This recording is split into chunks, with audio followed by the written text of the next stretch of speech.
வணக்கம் நண்பர்களே. இப்போ நம்ம என்ன பார்க்க போகிறோம்னா, போன எபிசோட் வந்து தொடர்ச்சியாக தான் பார்க்க போகிறோம். போன எபிசோடில் நம்ம ஹீரோவும் அந்த ஹெவன் ஸ்குவாட் லீடரும் சண்டை போடுறதுக்கு ஒப்பந்த பேப்பரில் கைரேகை வச்சுட்டு சண்டைக்கு ரெடி ஆகிக்கிட்டு இருப்பாங்க. இப்போ அது வந்து தொடர்ச்சியாக தான் பார்க்க போகிறோம். போன எபிசோட் பார்க்கலைன்னா நம்ம யூடியூப் சேனல் பிளேலிஸ்ட்டில் இருக்கு, போய் பார்த்துட்டு வாங்க. அப்படியே வீடியோ ஃபுல்லாக பாருங்கள். பார்த்துட்டு வீடியோ பிடிச்சிருந்துச்சுன்னா நம்ம என்கே மன்வாத் தமிழ் சேனலை சப்ஸ்கிரைப் பண்ணிக்கோங்க. இப்போ வாங்க கதைக்குள்ளே போகலாம். நம்ம ஹீரோ குவாங்கு கிட்ட 2 பேப்பரும் ஒரு ப்ரெஸ்ஸையும் எடுத்துகிட்டு வர சொல்லியிருப்பான். அதில் சண்டைக்கான ஒப்பந்தம் போட்டு அதில் நம்ம ஹீரோ ஒரு கைரேகை, அந்த ஹெவன் ஸ்குவாட் லீடர் ஒரு கைரேகையும் போட்டுட்டு 2 பேரும் சண்டைக்கு ரெடி ஆகிக்கிட்டு இருப்பாங்க.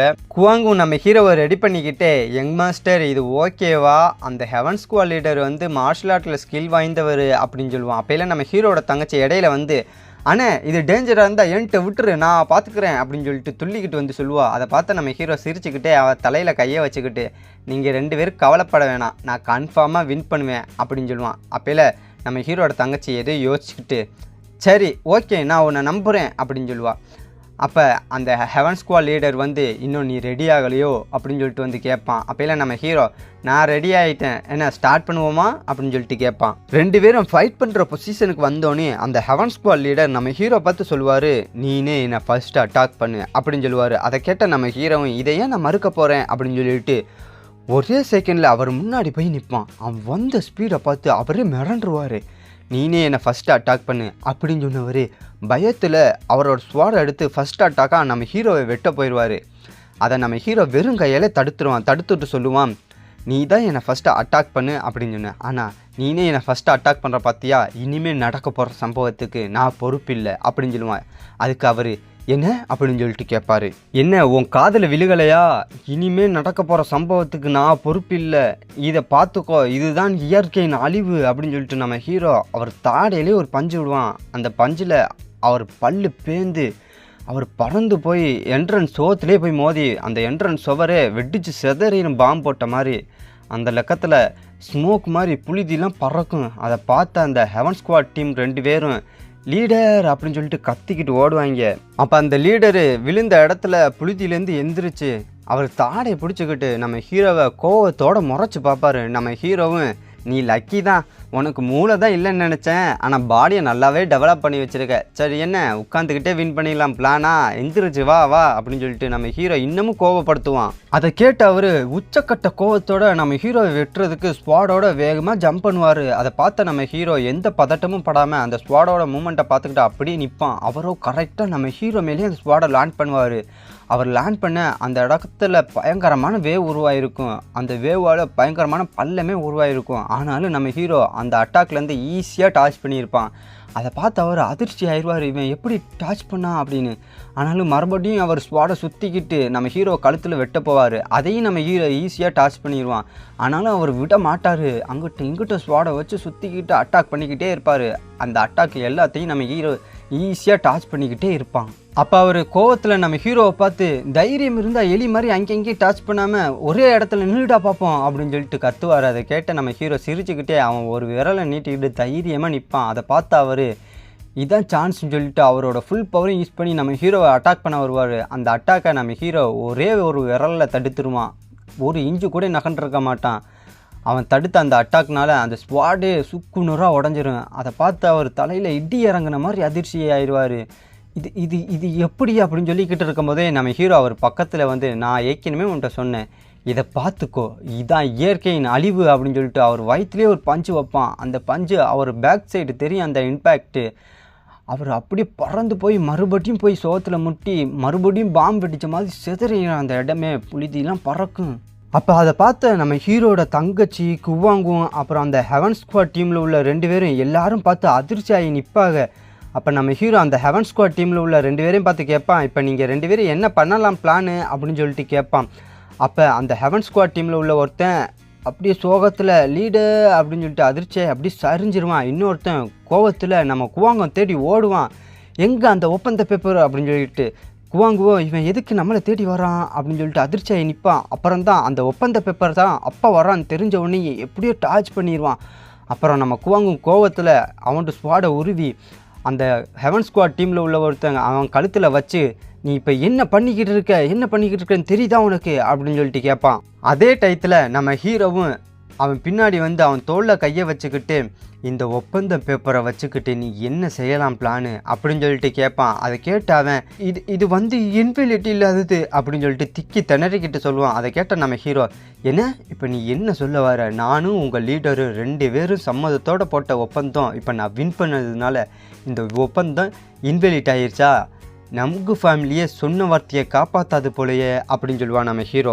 அப்போ இன்னொருத்தனு இடையில வந்துக்கிட்டு நம்ம ஹீரோட்ட, நீ இவ்வளோ நேரம் உன்னோட ஸ்கில்லை மறைச்சி வச்சுக்கிட்டு இருந்த, அதனால இது ஒத்துக்கொள்ள முடியாது அப்படின்னு சொல்லிட்டு கத்திக்கிட்டு வருவான். அதை கேட்ட நம்ம ஹீரோ, மார்ஷல் ஆர்ட் உலகத்தில் ஸ்ட்ரென்த்தை மறைச்சி வைக்கிறதும் ஒரு ஸ்கில்லு தான், ஏன் இது உனக்கு தெரியாதா, சரி ஓகே இது உங்களுக்கு பிடிக்கலைன்னா ஏன் இன்னொரு ஒப்பந்தம் போடக்கூடாது, இந்த ஒப்பந்தத்தில் 2v1 இல்லை 3v1 உன் லீடரையும் சேர்த்து கூட்டிகிட்டு வா, இன்னொரு ஒப்பந்தம் போட்டு மேட்சை ஸ்டார்ட் பண்ணுவோம். ஆனால் என்ன, இந்த ஒப்பந்தத்தில் இன்னும் 1 லட்சம் கோல்டு பெட்டாக கட்டணும் ஓகேவா அப்படின்னு சொல்லிட்டு கேட்பான் நம்ம ஹீரோ.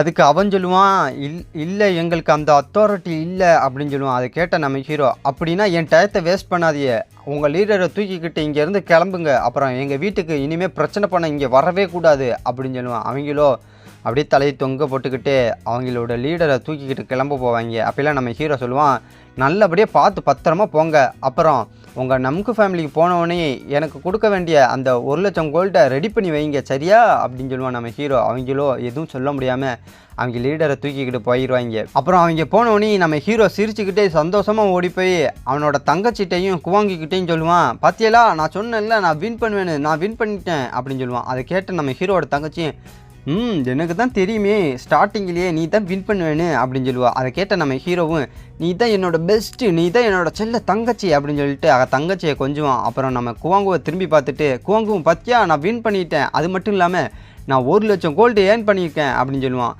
அது கேட்ட குவாங்குவும், ஆமாம் நீங்கள் வின் பண்ணிட்டீங்க யங் மாஸ்டர் அப்படின்னு சொல்லுவான். அப்புறம் கொஞ்சம் நேரம் சென்று நம்ம ஹீரோ அப்பாவை பார்க்க வந்திருப்பான். அப்பாட்ட சொல்லுவான், அப்பா இங்கே பாருங்கள் நான் என்ன கொண்டு வந்திருக்கேன்னு அப்படின்னு சொல்லிட்டு அந்த ஒப்பந்த பேப்பரை காட்டுவான்.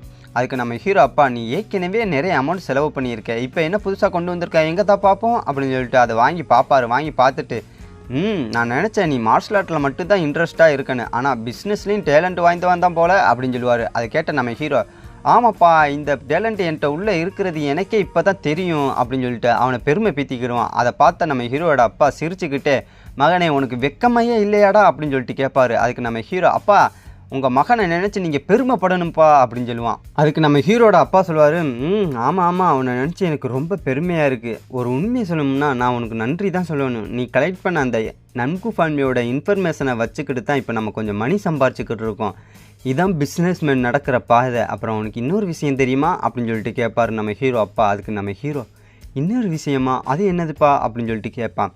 அதுதான் பிஸ்னஸ் மேன்னா திங்க் பண்ணுவாங்களே அதை பற்றி உனக்கு தெரியுமா அப்படின்னு சொல்லிட்டு கேட்பாரு. அதுக்கு நம்ம ஹீரோ, பிஸ்னஸ் மேன்னா என்ன திங்க் பண்ணுவாங்க, மணி ஏர்ன் பண்ணுறதை பற்றி திங்க் பண்ணுவாங்க, அப்புறம் வருமானத்தை பற்றி திங்க் பண்ணுவாங்க அப்படின்னு சொல்லுவான். அதுக்கு நம்ம ஹீரோ அப்பா கரெக்டு அப்படின்னு சொல்லிட்டு பிஸ்னஸை பற்றி நம்ம ஹீரோவுக்கு சொல்லி கொடுத்துக்கிட்டு இருப்பார். அதை பற்றி நம்ம ஹீரோவும் அதை ஆர்வமாக கேட்டுக்கிட்டே இருப்பான். அதே டயத்தில் இங்கே அந்த ஹெவன் ஸ்குவாட் டீம் 2 பேரும் அவங்களோட லீடரை தூக்கிட்டு வந்து அவங்க தங்கியிருக்கிற இடத்துல வச்சுருப்பாங்க. ஆனால் அந்த லீடர் இன்னும் மயக்கத்துலேருந்து எந்திரிச்சிருக்க மாட்டார். அப்போ அவங்க 2 பேரும் ஓர கண்ணால் பார்த்துட்டு அவங்களோட ஸ்வாடை எடுத்துக்கிட்டு அந்த லீடரை வெட்ட போவாங்க. அப்போ அவர் திடீர்னு மயக்கத்துலேருந்து எந்திரிச்சு உட்காந்துருவார். அதை பார்த்து அவங்க 2 பேரும் அதிர்ச்சி ஆயிரும். அப்போ அவங்க 2 பேரையும் பார்த்து அவர் முறைச்சிக்கிட்டு இருப்பார். அதுக்கு அவருக்கு தெரிஞ்சிருச்சோ அப்படின்னு சொல்லிட்டு பயத்தில் நிற்பாங்க. அப்போ அவர் தலையில் கையை வச்சுக்கிட்டு, நான் மயக்கப்பட்டு விழுந்துட்டேனா அப்படின்னு சொல்லிட்டு நினச்சிக்கிட்டு இருப்பார். அப்புறம் மறுவாட்டியும் சொல்லுவார், நான் ஒரு ஆர்வத்தில் தான் கேட்குறேன், அந்த ஒப்பந்த பேப்பர் என்னாச்சு அப்படின்னு சொல்லிட்டு கேட்பார். அதுக்கு அவங்க 2 பேரும், எங்களை மன்னிச்சிருங்க லீடர் அப்படின்னு சொல்லுவாங்க. அதுக்கு அவர், நான் ஏன் உங்கள் 2 பேர் மேலே பழியப்பட போகிறேன், இப்போ அதே நிலைமையில தான் நானும் இருக்கேன் அப்படின்னு சொல்லுவார். அவர் மறுபடியும் எந்திரிச்சு நின்று சொல்லுவார், சரி வாங்க நம்ம ஃபேமிலிக்கு திரும்ப போவோம் அப்படின்னு சொல்லுவார். அதை கேட்ட அந்த டீமில் உள்ள ஒருத்தன், லீடர் என்ன சொல்கிறிய, வெறுங்கையவா போகணும் அப்படின்னு சொல்லிட்டு கத்துவான். அவரோ அதை காதில் வாங்கியும் எதுவும் சொல்லாமல் அப்படியே நிற்பார். அதை பார்த்து அவங்க 2 பேரும் மறுபடியும் ஓர கண்ணால் பார்த்துட்டு ஸ்வாடை எடுத்துக்கிட்டு நிற்பாங்க வெட்டுறதுக்கு. இந்த லீடர் திரும்பி கூட பார்க்காம, நீங்கள் என்ன நினைக்கிறீங்க, என் தலை எடுக்கலாம்னு நினைக்கிறீங்களா, உங்களுக்கு அந்த சான்ஸ் கூட கிடைக்காது, இந்த நமக்கு ஃபேமிலியோட மான்ஸ்டரை தப்பு கணக்கு போட்டுறாதிய அப்படின்னு சொல்லுவார். அப்போ மறுபடி அந்த லீடர் சிரிச்சுக்கிட்டே சொல்லுவார், நடந்து முடிஞ்சதை பற்றி நினச்சி பார்க்குறது ஒரு பிரயோஜனமும் இல்லை, இனிமேல் போடுறதுக்கு ஒரே பாதை நரகம்தான் அப்படின்னு சொல்லிட்டு சிரிச்சுக்கிட்டே இருப்பார். அதை பார்த்து அவன், நான் விட்டு கொடுக்க மாட்டேன் அப்படின்னு சொல்லிட்டு அவன்ட்டு ஸ்பாடை டைட்டாக பிடிச்சிக்கிட்டு நிற்பான். இன்னொருத்தன், நான் சாக விரும்பலை அப்படின்னு சொல்லிட்டு ஸ்வாடை கீழே போட்டுருவான். இவங்க 2 பேரும் பேசுகிறத பார்த்துட்டு அவர் நடந்து போய்கிட்டே இருப்பார். அப்புறம் 2 வாரம் கழித்து நம்ம ஹீரோ வீட்டில் குவாங்கு நம்ம ஹீரோட்ட சொல்லுவான், யங் மாஸ்டர் அந்த நம்கு ஃபேமிலியோட ஆட்க லாஸ்ட் நைட்டு சோஜிலேருந்து வெளியே போயிட்டாங்க அப்படின்னு சொல்லிக்கிட்டு இருப்பான். அதை கேட்டால் நம்ம ஹீரோ, என்ன சோஜிலேருந்து வெளியே போயிட்டாங்களா, அவங்களாம் போனது வரைக்கும் நல்லது, அவங்கள பார்த்தாலே எனக்கு எரிச்சலாக இருக்கும் அப்படின்னு சொல்லிக்கிட்டு இருப்பான் நம்ம ஹீரோ. அப்போ அவங்க 2 பேரும் அந்த ஹெவன் ஸ்குவாட் டீமை பற்றி பேசிக்கிட்டே போவாங்க. அப்புறம் கொஞ்சம் நேரம் சென்று நம்ம ஹீரோவும் படிக்க போயிடுவான். அவன் போய் டீச்சர் முன்னாடி உட்காந்து படிச்சுக்கிட்டு இருப்பான். அப்புறம் அவர் டீச்சரும் சொல்லுவார், சரி இன்னைக்கு இது போதும் அப்படின்னு சொன்னோடனே நம்ம ஹீரோ கடைசியில் முடிஞ்சிருச்சு அப்படின்னு சொல்லுவான். அவரோ, என்ன நான் போகிறத பார்த்து ரொம்ப சந்தோஷப்படுற வேலை அப்படின்னு சொல்லுவார். அதை கேட்ட நம்ம ஹீரோ, டீச்சர் நீங்கள் தப்பாக நினச்சிக்கிறாதிய, நான் சொன்னது படிப்பை பற்றி தான், படிப்பு முடிஞ்சிருச்சு அப்படின்னு சொன்னேன் அப்படின்னு சொல்லுவான். சரி நம்பிட்டேன் நீ போ அப்படின்னு சொன்னோடனே அவனும் சரி டீச்சர் அப்படின்னு சொல்லிட்டு கிளம்பி ஓடிடுவான். அவனோட டீச்சர்ட்டேருந்து தப்பிச்சுட்டு அந்த நம்ம ஹீரோ கடைசியில் அந்த பிளாக் ஸ்மித்தை தான் பார்க்க வந்திருப்பான். அந்த பிளாக் ஸ்மித் ஒரு ஸ்வாடு தயாரிச்சுக்கிட்டு இருப்பார். அப்போல்லாம் நம்ம ஹீரோ பின்னாடி வந்து நின்றுக்கிட்டு, எப்படி போய்கிட்டு இருக்கு ஸ்வாடு தயாரிக்கிறது அப்படின்னு சொல்லிட்டு கேட்பார். அவரை திரும்பி பார்த்துட்டு, நீங்கள் வந்துட்டியலா அப்படின்னு சொல்லிட்டு கேட்பார். பின்னாடி பார்த்தா நம்ம ஹீரோ மட்டும் இல்லை, நம்ம ஹீரோட தங்கச்சி குவாங்கும் 3 பேருமே வந்திருப்பாங்க. அப்போ அவர் அந்த ஸ்வாடை காட்டிக்கிட்டு, நீங்களே பார்த்து சொல்லுங்கள், இது இப்போ ஃபைனல் ஸ்டேஜில் இருக்குது அப்படின்னு சொல்லுவார். அதை பார்த்து நம்ம ஹீரோ அந்த ஸ்வாடை தொட போவோம். அப்போயில் அவர் திடீர்னு ரிட்டனில் எடுத்துக்குருவார் அந்த ஸ்வாடை. உண்மையை சொல்லணும்னா இந்த ஸ்வாடு உங்களுக்காண்டி உருவாக்குனது இல்லை, இது யங் மிஸ்காண்டி உருவாக்குனது அப்படின்னு சொல்லுவார். அதை கேட்ட நம்ம ஹீரோ, என்ன அப்போ எனக்கு அப்படின்னு சொல்லிட்டு கேட்பான். இதோட இந்த எபிசோடு இங்கே முடியுது. அடுத்த எபிசோடில் அந்த ஹெவன் ஸ்குவாட் டீம் லீடர் வாங்க நம்ம ஃபேமிலிக்கு திரும்ப போவோம் அப்படின்னு சொன்னதுக்கு அந்த டீமில் உள்ள 2 பேரும் எதுக்கு அவரை கொல்ல முயற்சி பண்ணாங்க, அதுக்கு அவர் சிரிச்சுக்கிட்டே நடந்து முடிஞ்சிருச்சு, இனிமேல் போகிறது நரகத்துக்கு மட்டும்தான் அப்படின்னு சொல்லிட்டு சிரிச்சதுக்கு காரணம் என்ன, அது மட்டும் இல்லாமல் அந்த பிளாக் ஸ்மித் நம்ம ஹீரோவுக்கு எப்போ ஸ்வாடு செஞ்சு கொடுப்பாரு, அந்த ஸ்வாடு எப்படிப்பட்ட ஸ்வாடுன்னு சொல்கிற இன்ட்ரெஸ்டிங்கான எபிசோடு தான் அடுத்த எபிசோடு. மிஸ் பண்ணாமல் பாருங்கள். அப்படி பார்க்கணும்னா நம்ம என்கே மான்வா தமிழ் சேனலை சப்ஸ்கிரைப் பண்ணிக்கோங்க. அப்படி ஒரு லைக் போட்டுடுங்கோய்.